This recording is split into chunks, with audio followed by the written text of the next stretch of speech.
예배는 개념이다. 네이버 검색창에서 검색하세요.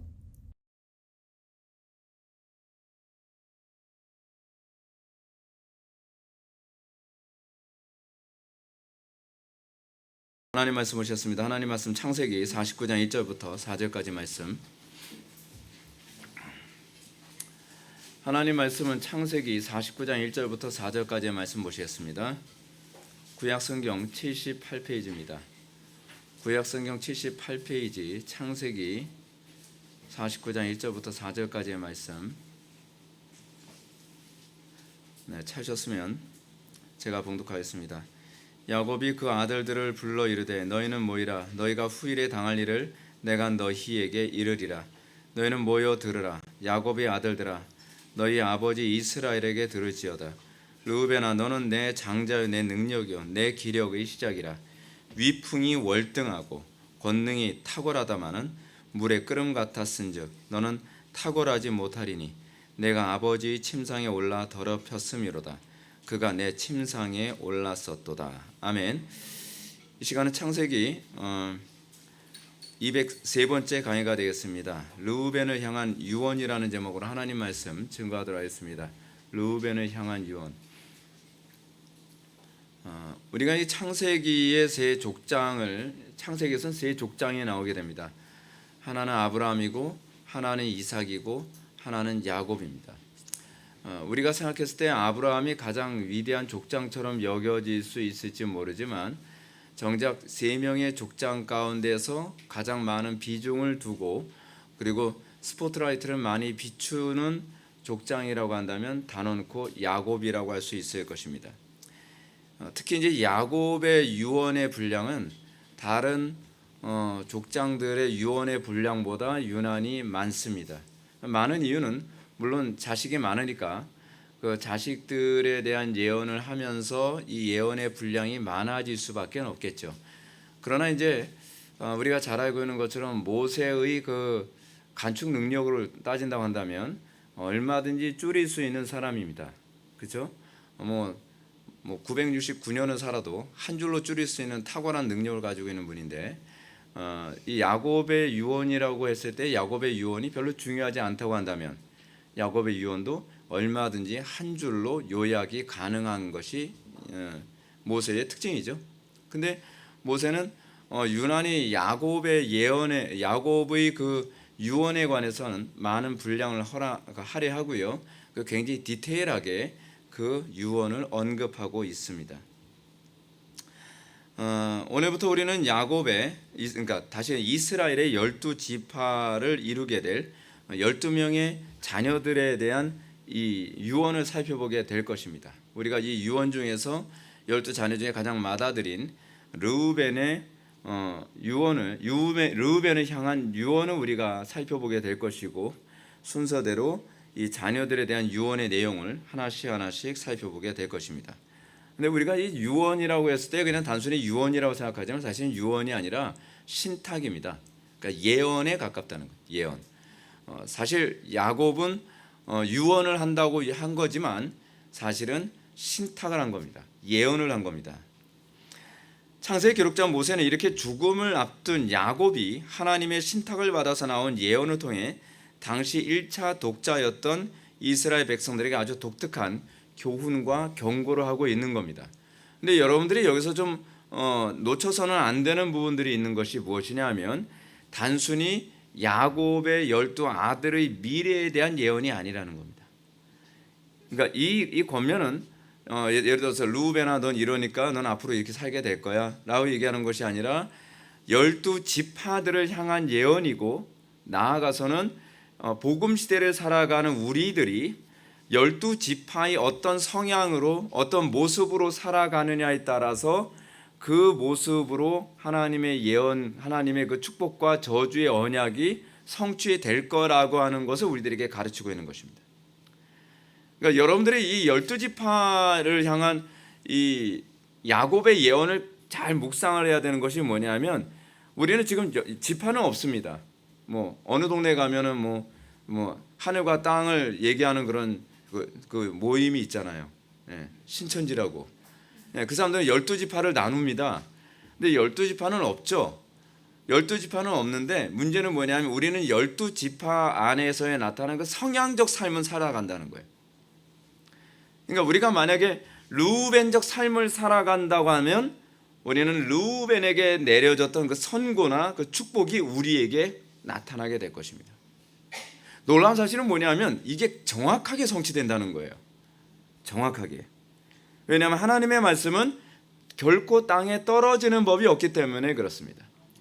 그래서 우리가 이 12지파에 대해서 12지파를 향한 야곱의 예언을 가만히 묵상하면서 관찰하게 되면 나는 르우벤인가? 나는 베냐민인가? 나는 시므온인가? 나는 유다인가? 뭐 이런 고민을 하게 되는 것이죠. 우리는 그렇게 우리의 삶을 투영하고 그리고 내가 만약에 이런 삶을 살게 된다면 나에게는 이러한 삶이 앞으로 일어날 수밖에 없겠구나 라고 하는 고민을 해야만 합니다. 우리는 오늘 야곱의 12아들들 가운데 장자였던 르우벤에 대해서 우리가 살펴보게 될 것입니다. 이 르우벤에게 주어진 야곱의 신탁을 살펴보기 전에 우리는 먼저 야곱의 신탁적 유언의 서론을 한번 좀 살펴볼 필요성이 있습니다. 왜냐하면 이것을 통해서 야곱이 지금 단순히 그냥 세상 떠나기 전에 너 잘 먹고 잘 살아라, 너는 좀 속썩이니까 덜 잘 먹고 잘 살아라 이런 얘기하고 있는 게 아니라 진짜 야곱이 세상을 떠나기 전에 하나님의 신에 사로잡혀서 하나님께서 그를 통해 모든 인류, 하나님을 믿는다고 하는 모든 영적 이스라엘 백성들에게 어떤 식의 예언과 어떤 식의 하나님의 축복과 저주의 선언을 하고 있는지를 보게 된다는 것이죠. 이 놀라운 사실은 뭐냐면 여러분들이 보게 되는 이 축복과 저주의 이 신탁이 신명기에 가서는요, 신명기 27장에서 모세가 얘기하는 축복과 저주라고 하는 그 율법의 근원입니다. 이 원리로 그대로 모세의 축복과 저주 언약이 그대로 나타나게 돼요. 그러니까 여러분들 모세가 신명기 27장에서 너희들이 이제 가나안 땅에 들어가게 될 텐데 가나안 땅에 들어가게 되면 너희들이 이렇게 살면 축복을 받고 이렇게 살면 저주를 받으리라 라고 했을 때 이것이 그 지파에게만 해당되는 거구나, 또는 그 이스라엘 백성들에게만 해당되는 거구나, 그 시대 사람들에게만 해당되는 거구나 라고 생각하거나, 또는 나는 이 부분을 나에게 적용하기는 좀 너무 어려운 것 같아 라고 한다면 여러분 굳이 신명기 27장에 머물러 있을 필요 없이요, 오늘 본문 창세기 49장으로 와서 이 12지파에게 내려진 축복과 저주에 관한 내용을 같이 오버랩해서 읽어보시게 되면 내가 지금 어느 쪽 방향으로 내 인생이 사라지게 될 것인지, 그리고 내가 선택하고 내가 결정한, 물론 이건 다 하나님의 주권 아래 있지만 내가 어떤 삶을 사느냐에 따라서 나의 삶의 미래는 내가 이렇게 책임져야 되는구나, 이런 부분을 여러분들은 고민하게 될 거라는 사실입니다. 먼저 1절과 2절 말씀을 보시겠습니다. 야곱이 그 아들들을 불러 이르되 너희는 모이라, 너희가 후일에 당할 일을 내가 너희에게 이르리라. 너희는 모여 들으라. 야곱의 아들들아, 너희 아버지 이스라엘에게 들을지어다. 본절은 선지자의 예언 형식을 그대로 따르고 있습니다. 소위 우리가 이제 구약 성경에서 예언서로 분류되어지는 문학 양식의 특징이 무엇입니까? 선지자 누구에게 여호와의 말씀이 임하심에, 이제 그게 이제 소위 예언서 문학의 전형적인 특징이죠. 예언서 문학은 항상 그런 식으로 얘기하면서 이게 예언서구나라고 하는 것을 우리한테 알게 합니다. 이 요한계시록에서도 이제 요한계시록이 예언서적 문학 양식과 묵시 문학적 양식과 그리고 서신서적 양식이 있는 것을 우리는 어떻게 알 수 있죠? 예를 들어서 이제 우리가 요한계시록의 앞부분은 내가 이 편지를 에서보드 사빌라에게 보내노라. 에서보드 사빌라가 무슨 교회예요? 에베소, 서머나, 사대, 그걸 제가 줄여가지고 얘기하는 거죠. 다 얘기하면 힘드니까요. 에서보드 사빌라에 보내. 항상 수신자가 분명하게 있죠. 수신자가 있다는 것은 서신서구나.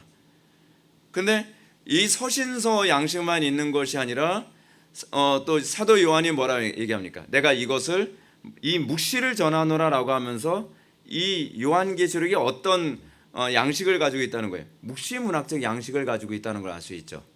거기다가 엔 푸뉴마티, 성령이 누구에게 임하심에라고 하는 그 서론을 통해서 쭉 엔푸니마테가 여러 번 반복됨을 통해서 이것이 예언서적 양식을 가지고 있다는 것을 알 수 있습니다. 근데 여기서도 지금 그 부분적으로 야곱의 예언은 예언서적 형식을 그대로 보여주고 있습니다.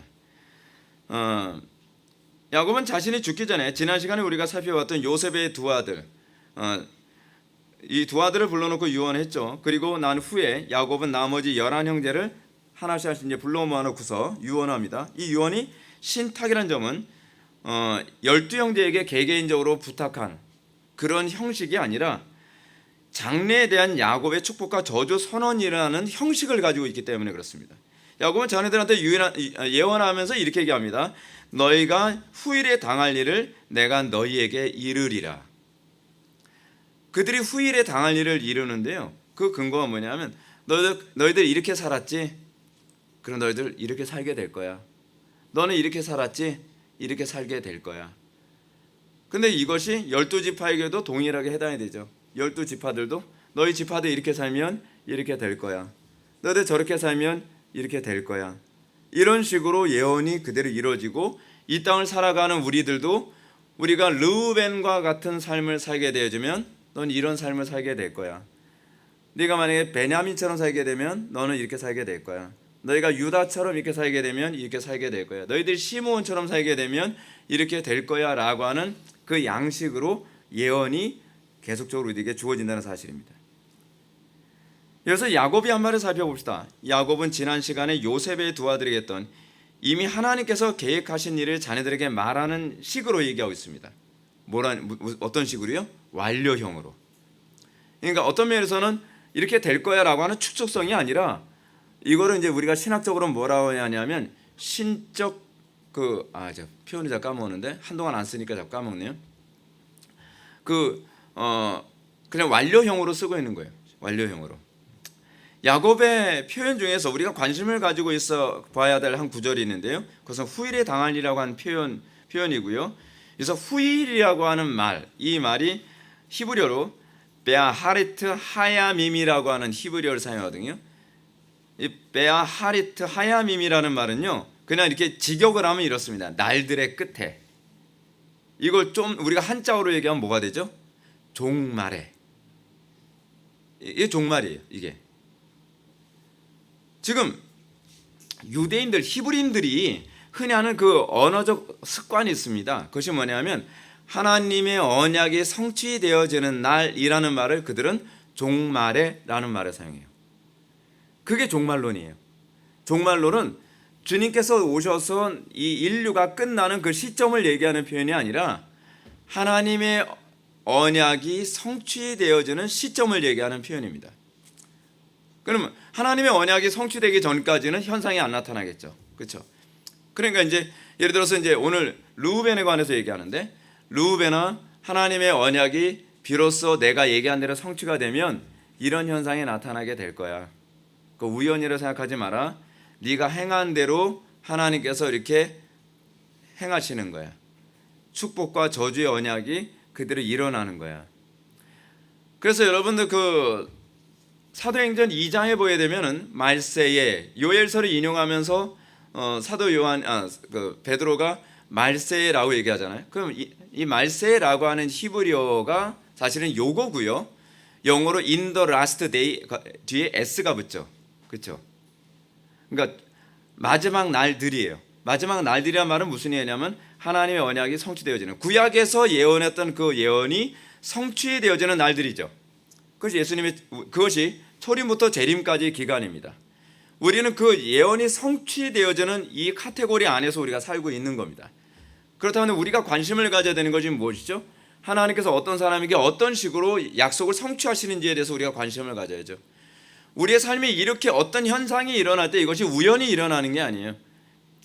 성경에 구약에 예언한 대로, 또는 선지자들이 예언한 대로, 또는 사도들이 예언한 대로 지금 이루어지고 있는 거죠. 근데 문제는 우리는 해석을 못하고 있는 거예요. 해석을요. 그래서 이 날들의 끝이라는 말은 인류의 마지막 날이라는 뜻이 아니라 언약이 성취되는 날이라는 히브리식 어법이죠. 케일은 이 말을 예언적 언어로 일반적인 미래를 가리키지 않고 말세 즉 최종 완성의 메시아 시대를 가리킨다라고 얘기합니다. 메시아 시대, 우리가 살아가는 시대죠. 예수님의 초림부터 재림까지 얘기하는 우리 메시아 시대라고도 얘기할 수 있습니다. 실제로 이 표현은 신약에서 종말에 in the last days라고 표현하는 부분입니다. 이 표현은 역사의 끝을 의미하는 표현이 아니라 하나님의 언약이 성취되어지는 날의 연속을 말하는 표현이죠. 근데 여기서 이 예언의 의미를 다시 한번 생각해 봅시다. 예언이란 무엇입니까? 자, 여기서 제가 소위 이방인들이 말하는 예언과 성경이 가르치는 예언의 아주 근본적으로 다른 그 구별점을 제가 여러분한테 말씀드리고 싶습니다. 그것이 뭐냐면 여러분들 이방 종교에서는 예언에 관심이 어디 있죠? 사건에 있죠. 사건에. 예를 들어서 요번에 제가 어느 대학을 시험 봐야 붙습니까? 붙느냐 떨어지느냐, 내가 누구하고 결혼해야 행복합니까? 내가 어디로 가야 성공할 것 같습니까? 이 사업을 해야 됩니까? 저 사업을 해야 됩니까? 항상 사건에 관심을 갖습니다. 그래서 소위 이방인들이 가지고 있는 예언에 대한 관심입니다. 자, 여러분들, 우리는 어떤가요? 우리는 자꾸 이런 거에 관심이 많죠. 그러다 보니까 우리는 뭐에 관심을 가지? 이게 이방인적 사고방식의 특징인데, 그래서 주님이 언제 재림하신다는 거예요? 사건, 날짜, 저 그거에 관심을 갖죠. 우리는 날짜에 관심이 없어요. 우리는 왜 날짜에 관심이 없죠? 여러분, 우리의 욕심을 채우는 게 그거잖아요. 사람들이 그러잖아요. 그럼 제가 언제 죽는다는 거예요? 그럼 제가 언제 그 귀인을 만난다는 거예요? 우리는 어떤 시점, 날짜, 사건, 현상, 우리는 이런 거에 주로 관심을 많이 갖습니다. 근데 성경이 관심을 가지고 있는 예언의 특징이 뭐냐면요, 의미예요. 해석이란 말이에요. 주님께서 언제 재림하시냐는 우린 별로 중요하지 않아요. 주님께서 재림하시는 이유가 중요한 거예요. 그렇죠? 하나님께서 여러분들에게 징계를 내리신다. 징계를 어떻게 해야 빨리 피할 수 있나요?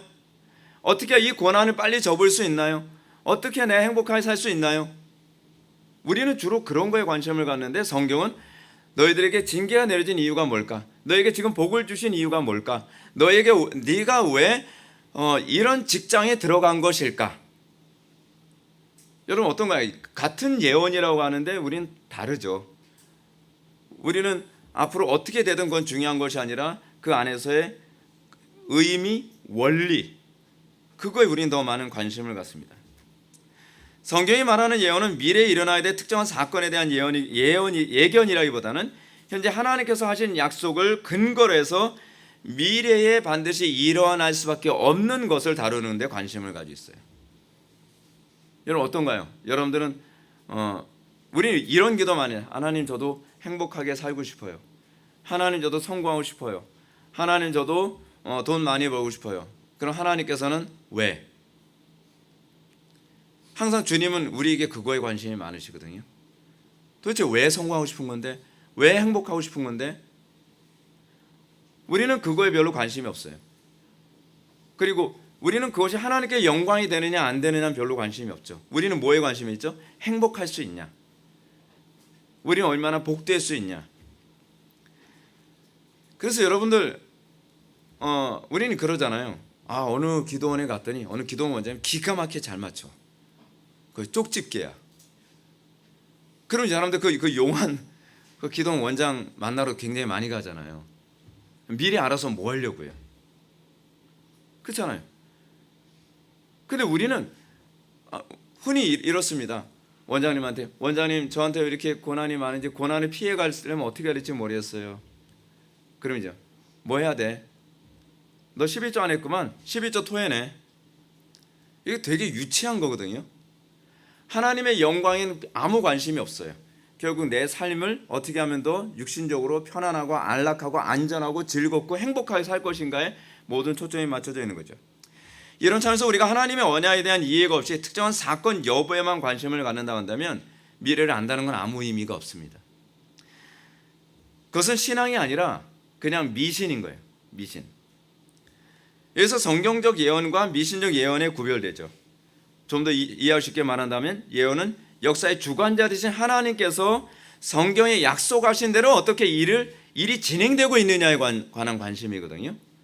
근데 우리는 역사의 주관자이신 하나님이 왜 이런 일을 이루시느냐에 관해서는 관심이 없고 그냥 내 팔자를 고치는 거에만 관심을 갖는 거죠. 그렇죠? 무속신앙에서 추구하는 예언은 하나님의 언약이나 영적인 원리에는 아무 관심이 없는 특정 사건의 성취에만 관심이 있습니다. 사울 같은 사람이 자기 마음대로 잘 안 되니까 어떻게 해요? 나름대로 왕으로서 살아갈 때는 무속인데 다 죽여. 그리고 나서 정작 자기가 힘들고 어려우니까 하나님의 뜻이 뭐냐는 관심이 없어요. 그렇죠? 하나님의 뜻에 관심이 없고 자기 현재 문제를 해결하는 데만 관심을 가져가면서 무당을 다 찾아가죠. 사울을 불러내라. 사울을 도대체 왜 사울이 아니죠. 사울은 자기니까. 사무엘을 불러내라. 사무엘을 왜 불러내란 말이에요? 이게 우리의 문제예요. 우리의 문제. 우리가 하나님의 영광 위하여 사는데 내가 잘 모르겠다.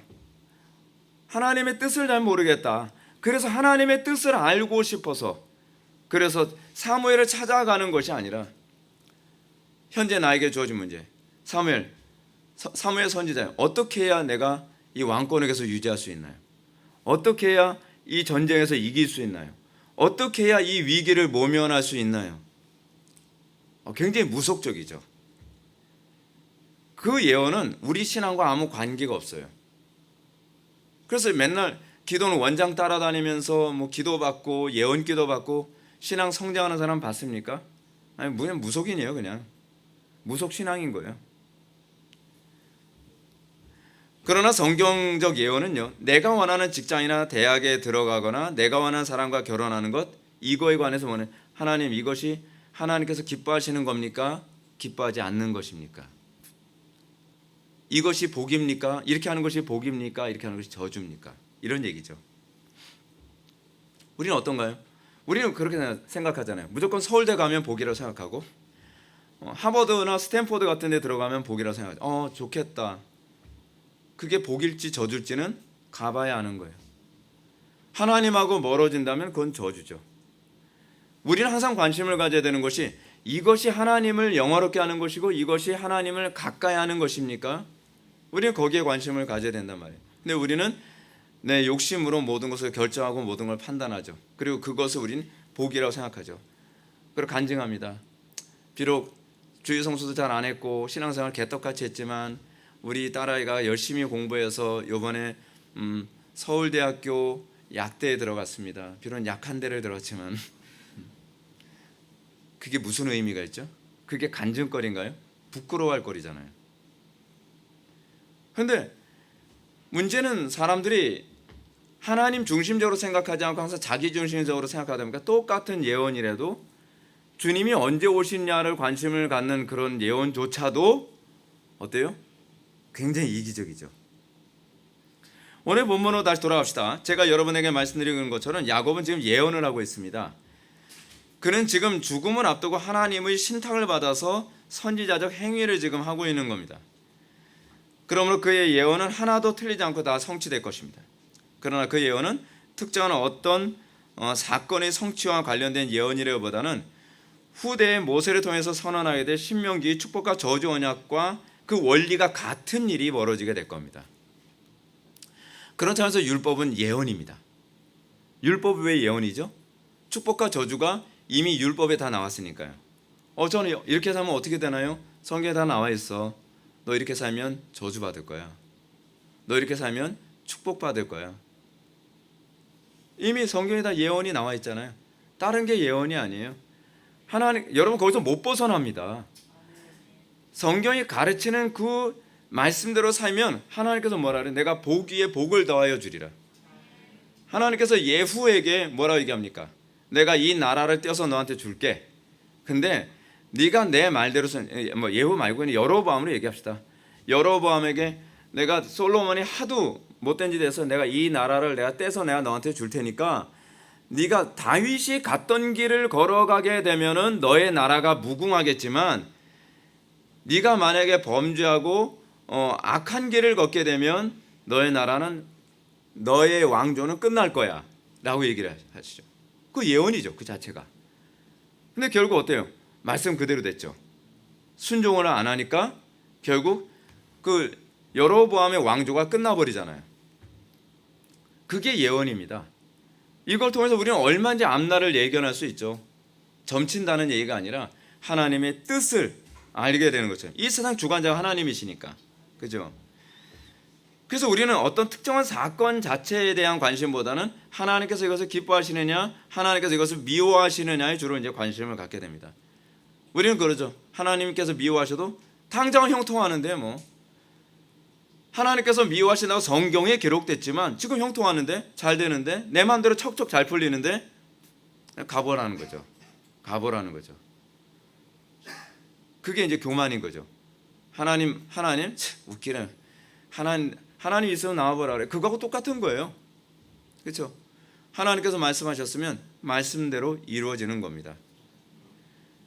르우벤처럼 살면 르우벤의 언약이 성취될 것이고, 요셉처럼 살면 요셉의 언약이 성취될 것이고, 베냐민처럼 살면 베냐민 같은 삶을 살게 될 것이고요, 시므온처럼 살면 시므온과 같은 삶을 살게 될 것입니다. 그래서 사람들이 어떻게 삶을 살아가느냐, 이 안에도 12지파가 다 있죠. 신천지냐고요? 그건 아니고, 이 안에도 12지파가 있어요. 영적인 12지파. 여러분들 살고 있는 라이프 스타일 안에 여러분들의 인생의 미래는 거기서 다 결정되는 거예요. 주님께서 뭐라 그러십니까? 너희가 나를 경외하고 너희가 하나님의 말씀대로 주의 계명을 잘 지키면 대대손손 복을 받을 것이다. 복 받게 될 거예요. 근데 너희가 하나님의 말씀을 살지 않으면 뭐 저주가 임할 수밖에 없다. 뭐 그렇게 될 거예요. 우리는 그 하나님의 명령 앞에서 우리는 두렵고 떨림으로 살아가는 거죠. 이 관점에서 본다면 신명기 언약을 통해서 다른 사람들의 삶에 대해 예언적 평가를 어느 정도 내릴 수 있겠죠. 우리 가운데 르우벤처럼 사는 사람이 살게 된 인생은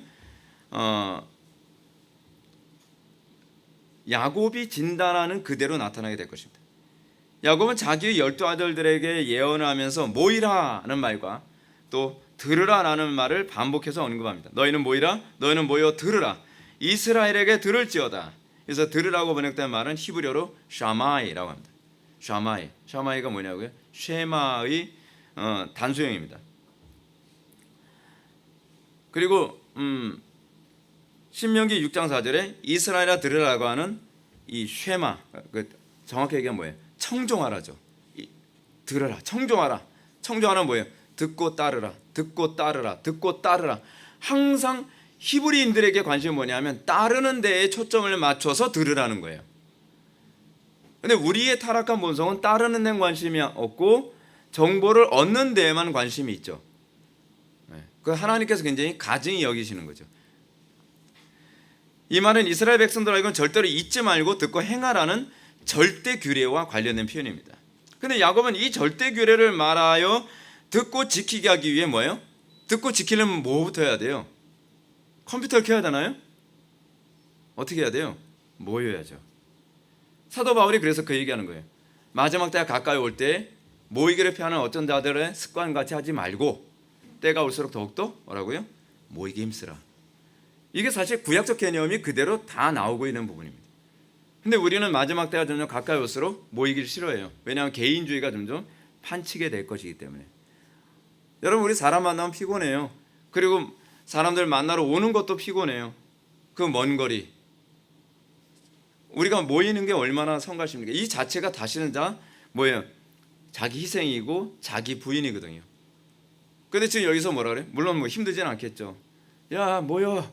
그럼 네, 금방 모이겠지만 이것이 가지고 있는 성경적 스피릿이 뭐냐 하면 우리는 듣기 위해, 우리는 행하기 위해 들어야 되고 듣기 위해 모여야 된다고 하는 원리를 그래서 그대로 보여주고 있는 것입니다. 더군다나 야곱의 아들들아 너희 아버지 이스라엘에게 들을지어다라고 하는 말은요, 단순히 야 니네 아빠 야곱에게 들으라라고 하는 말이 아니라 너희들의 영적 스승인 이스라엘에게 이 예언을 들으라라고 하는 얘기를 하는 거죠. 야곱은 마치 제3자인 것처럼 자기 자녀들을 야곱의 아들들아라고 부릅니다. 야곱의 아들들아 이스라엘에게 들어라. 좀 독특한 표현 아닌가요? 그렇죠. 육적인 아들로서의 야곱의 12아들, 11아들이겠죠. 그리고 영적인 예언을 하는 주체로서 이스라엘을 언급합니다. 이스라엘에 들으라. 장차 이스라엘 민족을 이루게 될 하나님의 언약 백성들을 지칭하는 말이죠. 이런 야곱의 호소는 비단 12명의 아들들에게만 하는 말이 아니겠죠. 1차적으로는 거의 독자들, 그 당시에 1차 독자들이 누굴까요? 이스라엘 백성들이죠. 그래서 창세기를 읽는 이스라엘 백성들이 그 당시에는 창세기를 읽는 것이 아니라 누가 읽으면 듣는 거죠. 그렇죠? 창세기를 듣는 수많은 이스라엘 백성들에게를 되게 향해서 지금 얘기하는 거죠. 더 나아가서는 어떻게 해요? 영적 이스라엘 백성인 교회들을 향해서 이스라엘아 들으라. 영적 이스라엘 백성들 들으라. 교회야 들어라. 이제 내가 너희들이 어떤 삶을 살게 될 것인지 내가 세상을 떠나기 전에 너희들한테 예언을 하겠다라고 하는 겁니다. 여러분들은 이 예언을 통해서 여러분들이 이제 앞으로 어떤 인생을 살게 될지 알게 될 것입니다. 그럼 이제 야곱이 하나님의 신탁을 받아서 르우벤에게 한 말이 무엇인지 봅시다. 3절과 4절 말씀 다 같이 한번 보시겠습니다. 3절과 4절 말씀 다 같이 읽겠습니다. 시작.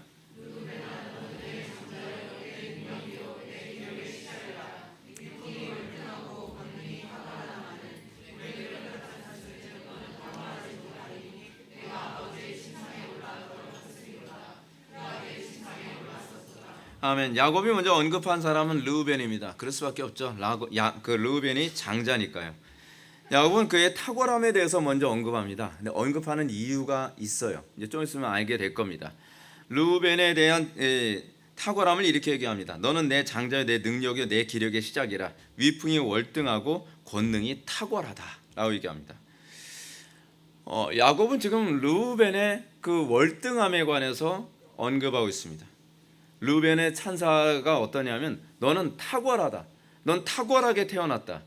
여러분 우리가 볼 때 르우벤 우리가 계속 보게 되면 별로 탁월해 보이지 않잖아요. 우유부단한 것 같고 뭐 유다가 뭐 저기 한데도 통제 하나 제대로 잘 못하고 형으로서. 근데 사실은 그렇지 않았던 거예요. 르우벤은 굉장히 탁월한 사람이었습니다. 탁월하게 태어났습니다. 야곱이 르우벤을 향하여 했던 찬사를 한번 봅시다. 먼저 야곱은 르우벤이 내 장자여 내 능력이여 내 기력의 시작이라고 합니다. 이 표현은 르우벤이 다른 어떤 형제들보다 하나님의 복을 가장 많이 받았다는 거죠. 어떤 복이요? 장자의 복. 여러분 이 히브리인들에게서 가장 큰 복이 뭐냐면 가장 먼저 태어나는 복입니다. 이게 얼마나 중요한 복인지 이걸 세 가지로 강조를 하잖아요. 너는 내 장자요 내 능력이요 내 기력의 시작이라. 이건 다 장자를 표현하는 표현이거든요. 복 중에 복은 장자로 태어나는 복입니다. 왜냐하면 장자는 기업을 더블로 받는 사람이니까. 그렇죠? 그러니까 이 얘기부터 시작을 하는 겁니다. 여러분 하나님 나라 기업은 누가 받죠? 교회가 받죠. 교회는 왜 받죠? 맏아들이신 예수 그리스도로부터 태어난 존재들이니까. 그렇죠? 그래서 우리는 맏아들의 그 장자의 복을 받는 그 계대 안에 그대로 들어가 있는 겁니다. 얼마나 우리에게 이것이 영광스럽습니까? 여러분 이것이 복이라는 거 알고 계십니까? 내가 그리스도인이라고 불릴 수 있는 것이 복이라는 거 알고 계십니까? 내가 하나님의 자녀가 됐다는 것이 정말 영광스럽고 자랑스럽다는 거 알고 계십니까? 근데 문제는 뭐냐면 이것이 자랑스럽다는 걸 잘 몰라요. 여러분 에서의 가장 심각한 문제가 뭐였습니까? 자기 장자의 명분을 팥죽 한 그릇에 팔아 넘겼다는 거죠. 이 가치를 몰랐다는 겁니다. 오늘날 우리가 그리스도인이 됐다고 하는 것에 대한 이 가치를 아는 것만큼 복된 사람이 없습니다. 근데 우리는 오늘날 너무 예수 믿는 것이 쉬운 시대에 살고 있다 보니까 예수 믿는 것이 복이라고 하는 그것이 우리가 얼마나 특권이라고 하는지를 잘 모릅니다. 12명의 아들 중에 르우벤은 특권을 가졌습니다. 왜냐하면 가장 먼저 태어났으니까요. 자, 근데 그 다음에 르우벤의 월등함은 위풍이 월등하고 권능이 탁월하다는 말로 강조됩니다. 그래서 위풍이 월등하다라는 표현을 쉽게 번역한다면 명예가 탁월하다라는 말입니다. 명예가 탁월하다. 이 말은 장자가 누릴 수 있는 뭘 얘기하는 거냐면 제사장적 특권을 얘기하는 겁니다. 옛날에는 제사장 역할을 누가 했어요? 장자가 제사장 역할. 여러분 얼마나 큰 복입니까? 야곱은 그거 얻고 싶어서 가진 애를 썼잖아요. 근데 에서는 그거 뭐 별로 중요하지 않다고 생각하는 거야. 그건 네가 해. 그래 하고 싶으면 네가 해. 예배하러 가는 거, 야 그렇게 하고 싶으면 너나 가. 그게 얼마나 어리석은 건지. 나도 옛날에 다 교회 다녀봤어. 가봐야 아무것도 없더라.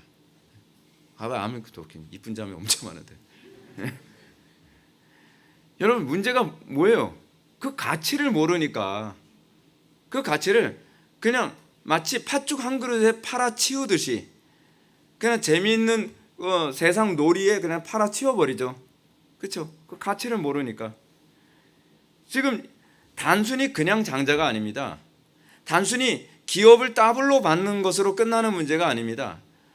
장자라는 것은 제사장적인 특권을 수행한다는 얘기죠.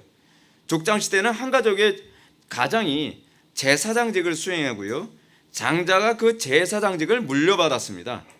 르우벤은 다른 어떤 형제들보다 태어날 때부터 영적인 복이 좀 탁월했죠. 영적인 복이요. 근데 문제는 이 영적인 복을 별로 소중히 여기질 않아요. 여러분 우리가 예배하는 이 복 얼마나 큰 복인지 여러분 알고 계십니까? 누군가는 지금 북쪽에는 누군가들은 정말 시원스럽게 한번 우리도 목청 높여서 찬양하고 싶고 정말 자유롭게 모여서 몇 시간씩 설교를 듣고 예배하고 싶다고 하는 그 간절한 가운데 있는데 우리는 그 가치를 몰라요.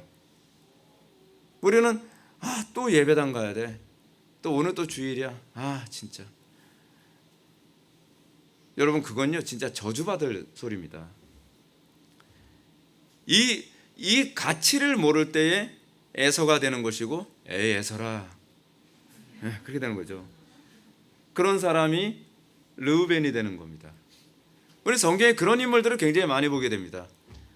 하나님께 주신 그 은혜의 특권에 대한 가치를 모르고 그걸 쉽게 사단에게 또는 세상에게 그 특권을 그냥 헐값에 팔아치우는 거예요. 마치 팥죽 한 그릇에 팔아치우듯이. 팥죽 그거 뭐 간단한 얘기는 아니었습니다. 왜냐하면 너무 힘든 상황에서 팥죽을 봤으니 얼마나 먹고 싶겠어요. 그런데 이건 이해할 수 있는 영역은 아니에요. 하나님 앞에서는 이해가 되질 않습니다. 사실 제가 여러분들에게 예배를 단 한 번도 대충 하지 않으려고 가진 애를 쓰는 이유가 뭐냐면 여러분들이 예배를 그런 식으로 이해하게 될 소지를 최소화시키기 위해서요. 실제로 제가 주일학교 때에서부터 다녔던 교회를 보면 저는 그랬었거든요. 저도 그랬어요. 예배 왜 와야 되는지 모르겠더라고요. 설교를 들어봐야 맨날 했던 얘기 또 하고. 그래서 결론은 예수 믿고 천당 가자. 항상 결론은 버킹검이에요. 맨날 그 얘기예요. 뭐 할 얘기도 없고, 제가 보니까 할 얘기도 없는 것 같아요. 할 얘기가 없으니까 20분 만에 설교를 끝내죠. 그렇잖아요.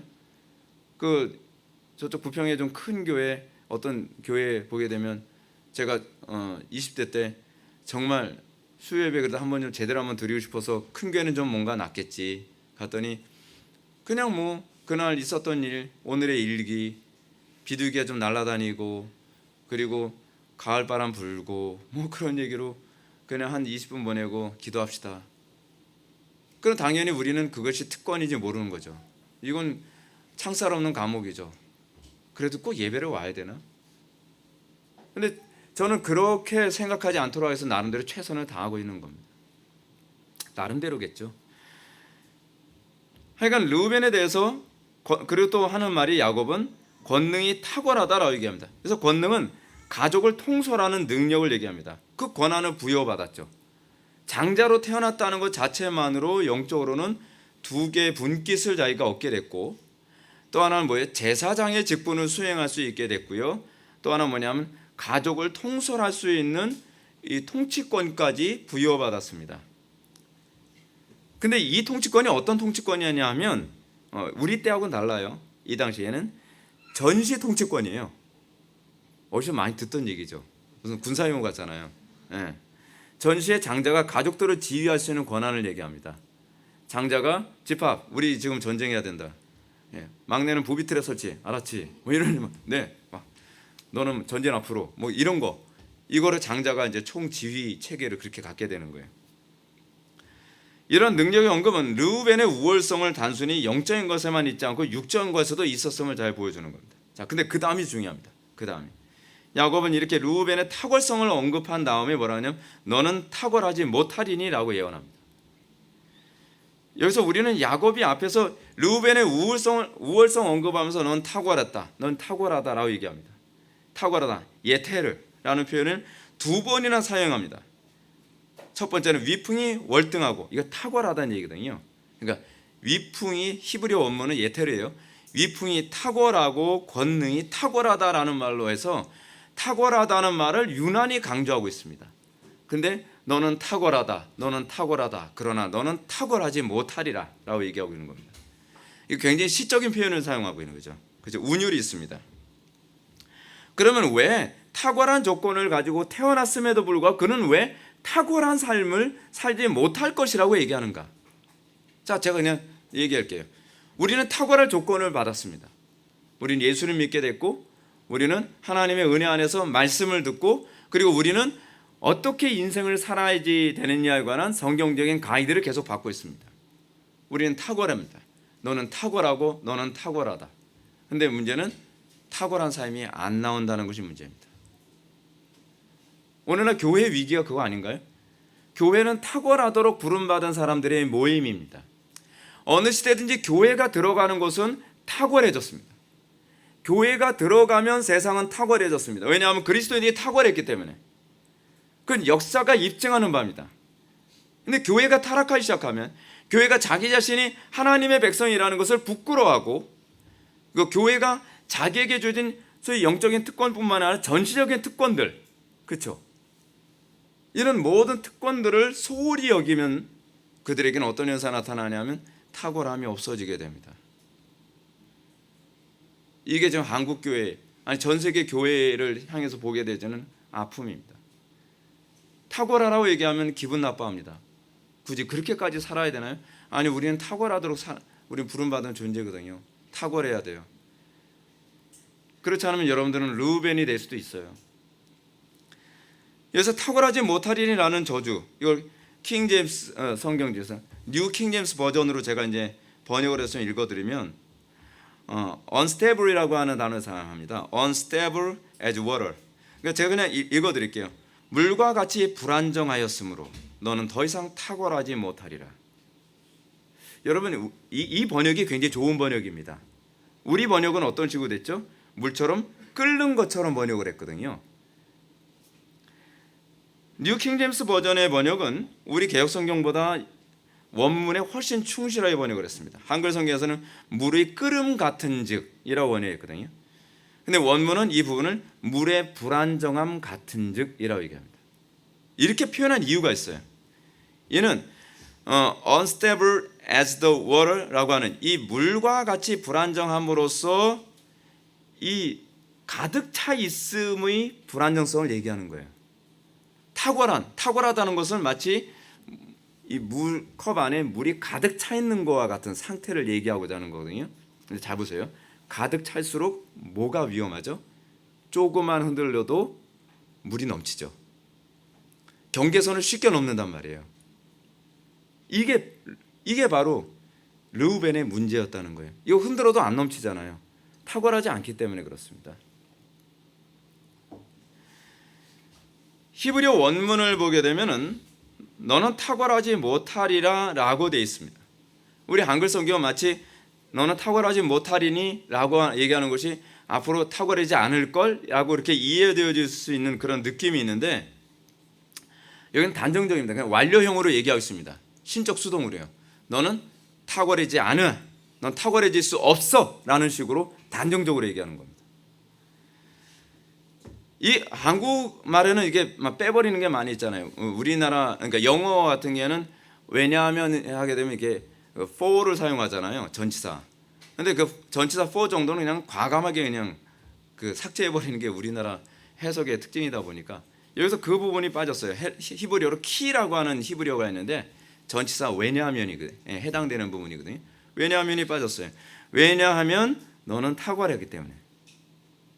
여러분, 이게 말이 되나요?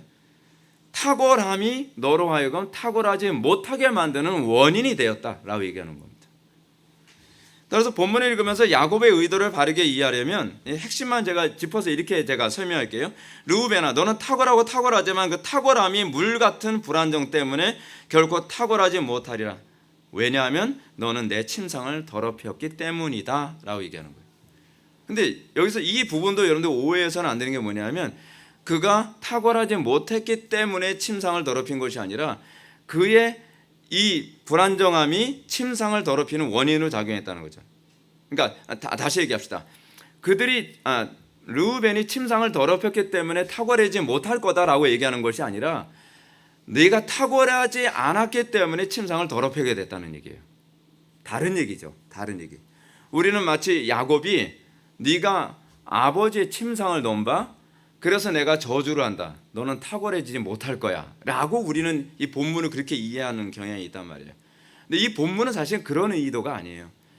네가 아버지 침상을 넘게 된 이유는 뭐냐면 너의 탁월함 때문이야 라고 얘기하는 거예요. 무슨 얘기죠? 교만함이 넘어서는 안 되는 선을 넘었다는 겁니다. 이게 르우벤의 가장 심각한 문제인 거예요. 르우벤에게 탁월하지 못하려는 저주의 선언은 과거의 문제 때문이 아니라 그가 가지고 있는 성향의 문제, 하나님과의 관계의 문제, 그것 때문에 그렇다는 겁니다. 네가 만약에 그렇게 탁월하지 않았다면, 네가 만약에 이 물컵에 물이 가득 차 있는 것처럼 그렇게 탁월하지 않았다 한다면 조금 흔들려도 넘지는 않았을 거다. 그거죠. 근데 르우벤은 자기가 가진 게 너무 많은 거예요. 그래서 쉽게 넘보는 거죠. 쉽게 넘보는 거예요. 따라서 우리가 야곱의 유언이 르우벤의 범죄 행위를 통해서 영적인 교훈을 가져다 준다는 차원에서 봤을 때, 야곱의 아버지의 침상을 더럽혔다는 말은 좀 더 원리적 관점에서 이해해야 되는 거예요. 그것이 이게 예언의 개념이에요. 예언의 개념. 예를 들어서 우리는 쟤는 너무 탁월한데, 우리는 그러면서 그러잖아요. 옛날에 뭐 병법 한다 뭐 한다 하는 사람들, 쟤는 저 탁월함을 제대로 조절 못하면 더 위험해질 수 있는데, 이런 식이죠. 이게 굉장히 성경적인 원리인 거죠. 르우벤의 문제는 뭐냐면 그의 탁월함 때문에 그가 선을 넘게 된 거죠. 근데 여러분 이해가 가나요? 르우벤의 나이나 야곱의 첩의 나이나 별 차이가 별로 없거든요. 그러면 누나라고 부르고 싶은 거예요. 누나 이렇게 부르요. 그렇지 않으면 뭐 간혹가다 이게 첩이 여럿인 경우에는 자기보다 나이가 어린 그 아버지의 와이프도 있거든요. 누가 그죠? 아도나이, 그렇죠? 아도나이 맞나?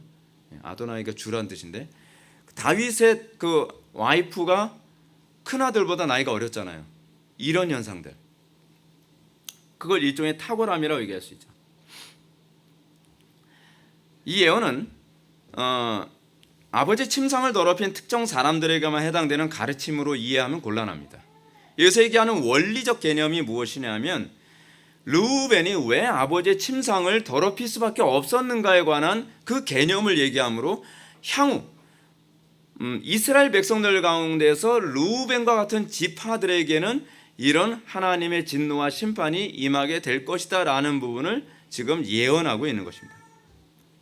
르우벤의 문제는 뭐라고요? 넘어서는 안 되는 선을 넘었다는 것입니다. 다시 말해서 르우벤은 태생적으로는 다른 형제들보다 너무 우월하게 태어난 나머지 넘어서는 안 되는 선을 쉽게 넘을 수 있는 거예요. 쉽게 넘을 수 있는 거죠. 야곱은 물의 불안정함이라고 표현했습니다. 이는 그 물이 불안정함 때문에 조금이라도 흔들리면 넘어설 수 있을 만큼 가득 차 있는 상태에 관한 부분이죠. 그래서 여러분들 우리가 정말 조심해야 될 게 뭐냐, 우리가 가진 게 많을수록 우리는 더 조심을 해야 됩니다. 가진 게 많을수록 우리는 더 쉽게 넘칠 수가 있습니다.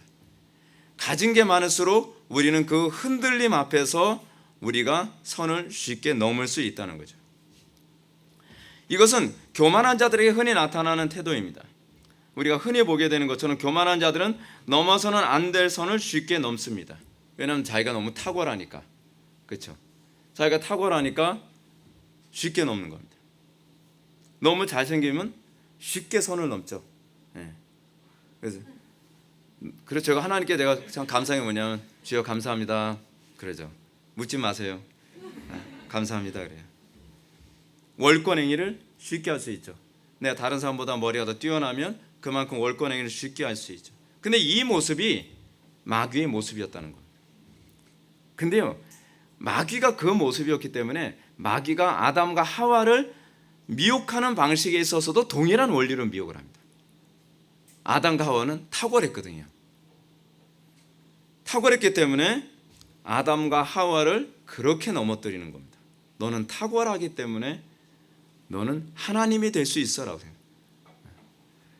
만약에 바보였으면 에이 어떻게 내가 하나님, 에이 그건 난 아니지. 그렇죠? 근데 탁월했거든요. 탁월해. 그렇지. 나도 하나님이 될 수 있겠지. 여러분 그 우리가 그 미국의 그 최고 거부 중에 한 명 있다 그랬죠. 그래서 조지 소로스. 조지 소로스가 굉장히 똑똑한 사람인 건 사실이잖아요. 그 인정할 건 인정해야죠. 근데 워낙 탁월해요. 워낙 탁월해. 그러니까 조지 소로스가 뭐라 그래요? 난 신인가 봐. 난 아무리 생각해도 내가 신인 것 같아. 선을 넘어도 지나치게 넘었죠. 근데 그 지나치게 넘은 이유가 뭐예요? 우리는 이해 못해요. 그 사람 함부로 정죄하지 마세요. 네. 우리가 조지 소로스처럼 머리 좋고 돈 잘 벌고 형통하고 그러면 우리도 조지 소로스 같이 안 된다고 우리는 장담 못합니다. 근데 조지 소로스는 우리 같은 사람 보면 너희들은 날 이해 못해. 난 신이거든. 너무 자기가 탁월하니까 선을 쉽게 넘는 거죠. 쉽게 넘는 거. 오늘날 이런 모습이 사회 전체에서 너무 흔하게 나타나죠. 신문지상에서 보면 어떻습니까? 자녀들이 넘어서는 안 되는 선을 부모에게 많이 넘죠. 왜냐하면 부모가 자녀보다 좀 부족한 경우가 많이 있잖아요. 자녀들은 막 많은 걸 배우고 똑똑하니까 뭐 엄마가 아는 게 뭐가 있다고, 아빠가 아는 게 뭐가 있다고 선을 쉽게 넘죠. 탁월하지도 않은데 조금 ABC 먼저 좀 배웠다고 좀 잘난 척하면서 막 흔들리기 시작하는 거죠. 목회자가 넘어서는 안 되는 선이 있습니다. 그래서 목회자들 같은 경우에도 정말 넘어서는 안 되는 선이 뭐냐면 자꾸 교회 재정에 함부로 손을 막 대죠. 교회 재정이 눈먼 돈이라 생각해요. 교회에서 해서는 안 되는 일을 자꾸 선택을 하는 거예요. 자꾸 자기가 독재자가 되려고 하는, 넘어서는 안 되는 선. 교인들이 넘어서는 안 되는 선이 있죠. 또 남편과 아내의 관계에서 넘어서는 안 되는 선이 있죠. 그렇죠? 또 아랫사람과 윗사람과의 관계에서 넘어서는 안 되는 선이 있죠. 에스카이도 이런 모습은 한국 사람에겐 유독히 많이 나타나는 부분이기도 합니다. 특히 우리나라 사회 안에서는 지금 이 소위 막시즘이 확산되어지고 있는 추세 안에서는요, 아랫사람이 윗사람에게 그 데몬스트레이션 하는 것이 일종의 똑똑함으로 그렇게 이해되어지는 경향이 상당히 많이 있습니다. 스스로 탁월하다고 생각하는 우월감과 교만함 때문이죠. 이런 자신에 대한 우월감은 하나님 앞에서 저주의 근원이 됩니다. 그렇습니다. 주님께서 심령이 가난한 자가 복이 있다고 하셨던 것처럼 자신에 대하여 자만심과 우월감에 빠지는 자는 정말 복이 없는 것입니다. 우리는 항상 가난한 상태. 가난한 상태란 어떤 상태입니까? 나는 물이 하나도 안 차 있는 것 같은 거예요. 물이 하나도 안 차 있는 상태 같으면 어떻습니까? 돌려도 쏟아질 게 별로 없죠. 그렇죠? 그것이 겸손한 상태거든요. 근데 나는 가득 차 있다라고 생각하는 상태에서는 항상 불안한 거예요. 살짝만 건들. 얘는 지금 한 반 정도 겸손해져 있어요. 많이 겸손하려면 좀 더 겸손해졌죠. 일반론적 관점에서 보더라도 오늘날 탁월한 사람들의 특징이 무엇입니까? 자신의 탁월함만을 믿고 자기 만족과 자만심에 빠진 사람들입니다. 이런 사람들은 그 탁월함 때문에 결코 탁월하지 못할 것입니다. 특히 영적인 경건 생활에 더욱 그렇습니다. 우리는 어떻습니까? 우리는 섰다고 생각하는 자기 스스로 탁월함에 대해서 자부심을 갖는 그 순간부터 우리는 경건 생활을 등한시하기 시작을 합니다. 이 정도면 됐지. 나만큼 기도 많이 한 사람 있으면 나와보라 그래. 나만큼 경건한 사람 있으면 나와보라 그래. 나만큼 이 교리를 많이 알고 성경을 많이 알고 있는 사람 있으면 나와보라 그래. 그렇게 되면 이제 빨간불인 거예요. 이 조금만 흔들리면 언제 넘을지 알 수가 없는 거예요. 사탄은 사실은 이런 사람들 미혹하는 거 너무 쉽거든요. 너는 그냥 살짝만 해도 그냥 넘어가. 그죠? 근데 겸손한 사람은 넘어뜨리기가 너무 힘들어요. 아무리 쳐도 넘칠 게 없는 거예요. 넘칠 게. 근데 여러분, 예언이 너무 탁월하지 않습니까? 어떻게 물로 그렇게 표현했을까요? 그 교만함과 겸손함을 이해하도록 어떻게 이렇게 탁월한 문학적 표현을 사용할 수 있을까요? 그렇죠? 지금 야곱은 그런 식으로 얘기하고 있습니다. 다시 본문으로 돌아와서 르우벤을 생각해 봅시다. 르우벤을 향한 야곱의 이러한 저주 선언은 8절에서 장자적 주도권이 유다에게로 옮겨질 것을 얘기합니다. 근데 이런 개념이 사실은 요한계시록 2장에서 에베소 교회의 교만함과 관련해서도 언급이 됩니다. 에베소 교회의 교만함을 그들이 해결하지 않으면 내가 촛대로 옮기리라 라고 얘기하죠. 장자적 특권을 옮기리라. 우리 교회에게 하나님께서 주어주신 이 특권과 이 은혜가 우리는 항상 겸손해야만 하는 이유가 바로 거기 있습니다. 하나님께서 한순간에 촛대로 옮길 수 있습니다. 저는 그게 가장 두렵습니다. 여러분, 우리가 하나님의 영광에서 쓰임받고 있다는 것이 가장 큰 복이라는 걸 알고 계십니까? 하나님께서 우리를 쓰시겠다라고 했어서 우리를 택하시고 촛대를 삼으셨다고 했을 때 우리는 그것에 대해서 감사하고 감격할 수 있어야만 합니다. 근데 우리가 이 부분이 어느 정도 칭찬을 많이 받다 보면 자꾸 물이 차는 것처럼 우리가 좀 차 있는 줄 알아요. 그러다가 교회가 한순간에 물이 넘칩니다. 야곱의 예언처럼 르우벤은 탁월하게 태어났지만 그 탁월함이 오히려 치명적인 단점이 되고 맙니다.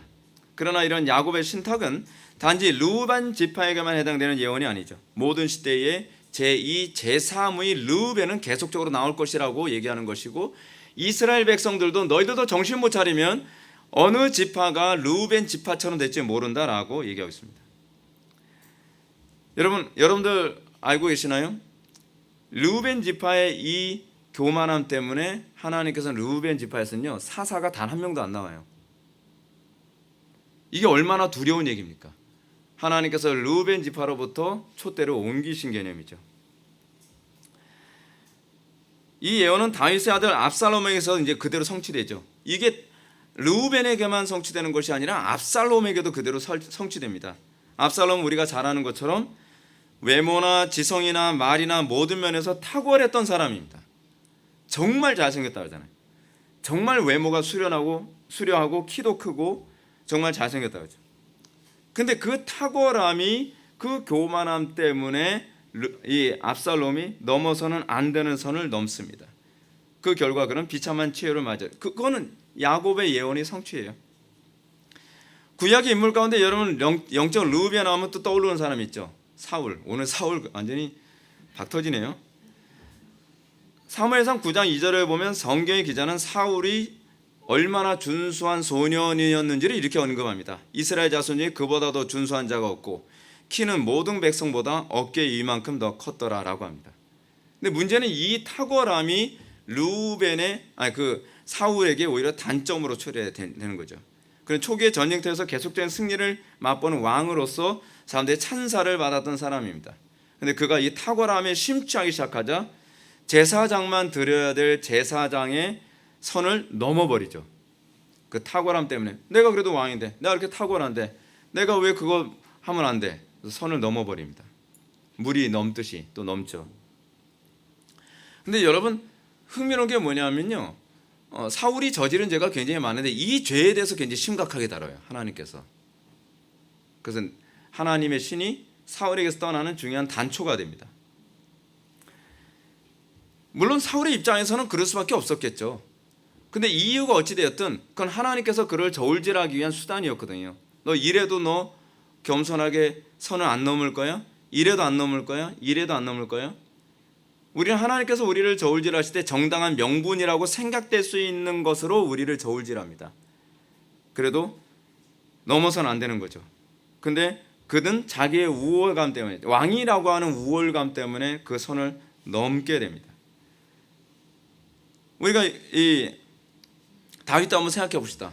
다윗도 굉장히 탁월했죠.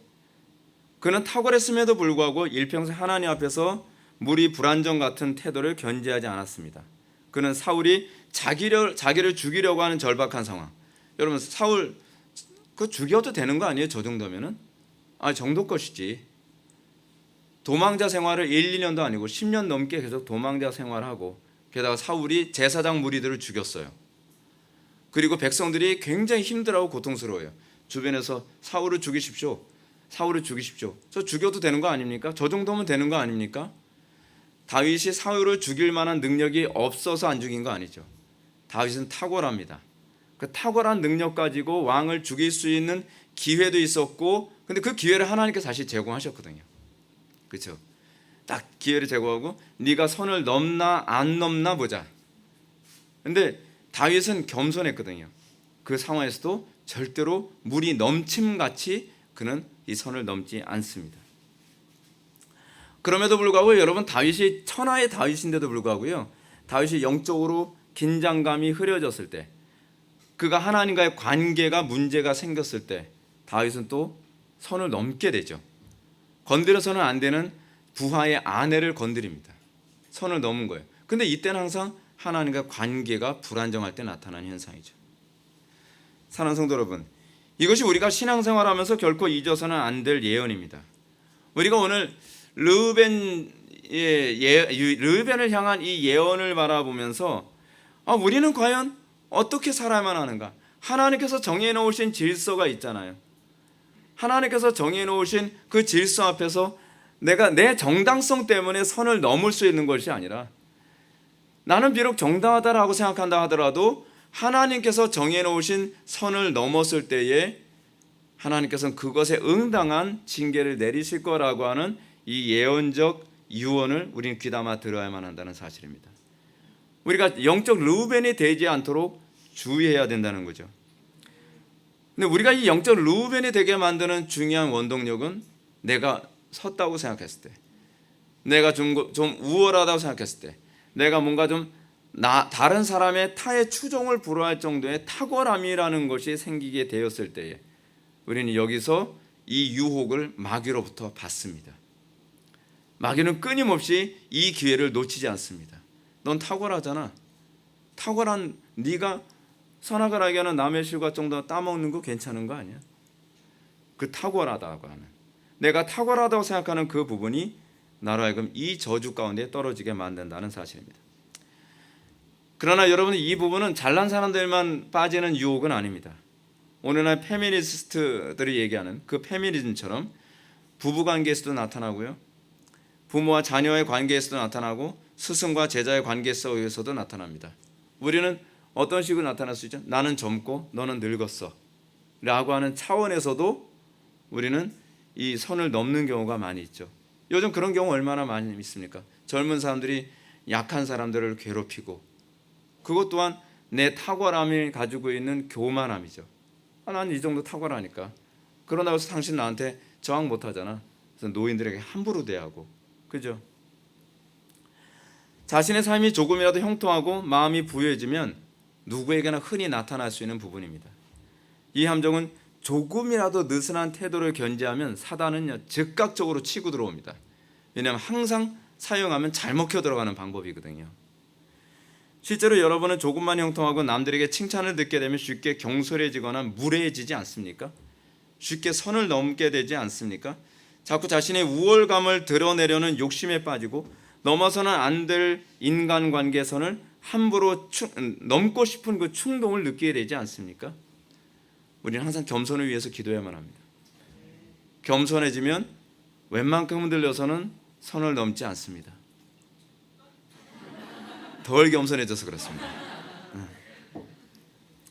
이것이 바로 우리 속에는 르우벤의 속성입니다. 제가 자녀를 양육하면서 수시로 느끼는 것이 아이들에게 이런 속성이 있구나라는 걸 제가 많이 느낍니다. 그래서 제가 어렸을 때부터 우리 자녀들 양육하면서도 선을 좀 넘는 것 같다, 그럼 제가 이제 표정을 좀 엄하게 합니다.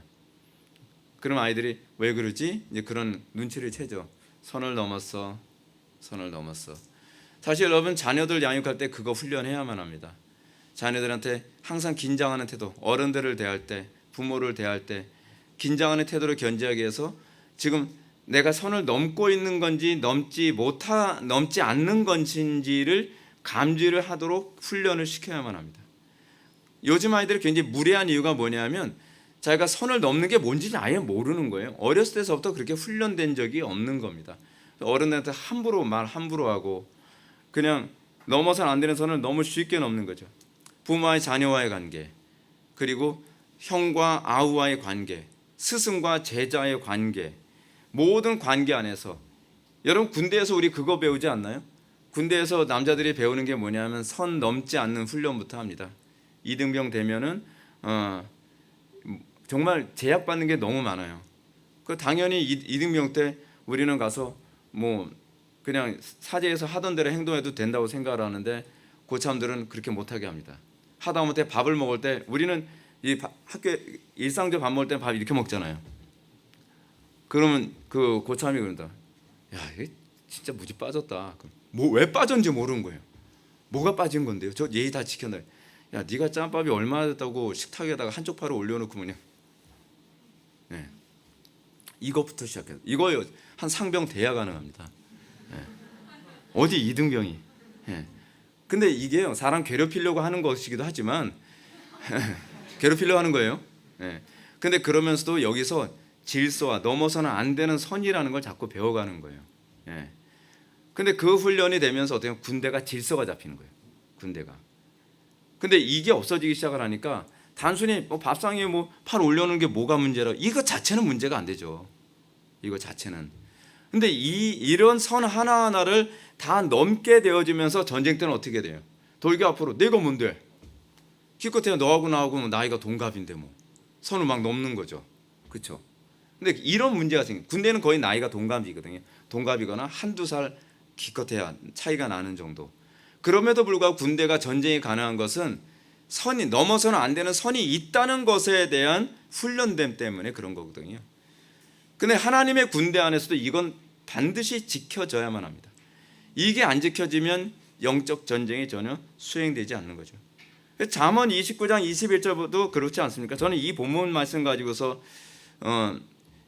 많이 묵상하게 되는데 종을 어렸을 때서부터 곱게 양육하면 그가 나중에는 자식인 채 하리라. 그렇죠? 종과 주인과의 선이 있습니다. 근데 선을 함부로 넘게 되는 것이죠. 그렇기 때문에 여러분들 우리가 하나님께서 우리에게 어떤 사람에게 복을 주시는가, 그리고 하나님께서 어떤 사람에게 심판과 징계를 하시는가를 이 르우벤을 통해서 우리는 단편적으로 우리는 발견해야 됩니다.